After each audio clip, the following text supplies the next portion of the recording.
Nasa kote noong Sabado ang dalawang lalaki ng mga kapulisan sa isang operasyon laban sa illegal na droga sa barangay Sinipian sa bayan ng Santa Teresita, Batangas.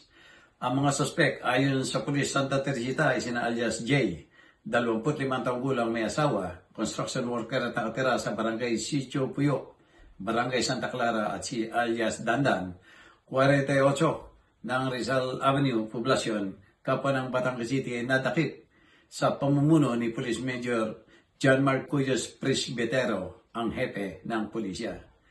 Ayon sa report, ang mga suspek ay naaktuhang nagbebenta ng pinaghihinalang shabu ng mga pulis na umakto bilang Pushubaye bandang alas 8:30 ng gabi. Na-recover mula sa suspek ang ginamit na bypass money na minarkahan bago magsimula ang transaksyon.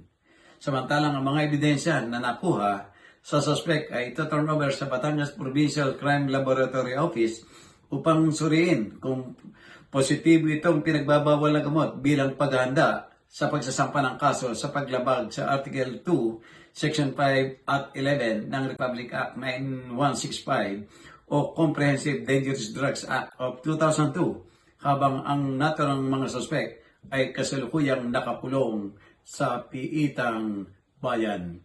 Jojo Cesar Magsumulog para sa journalnews.com.ph.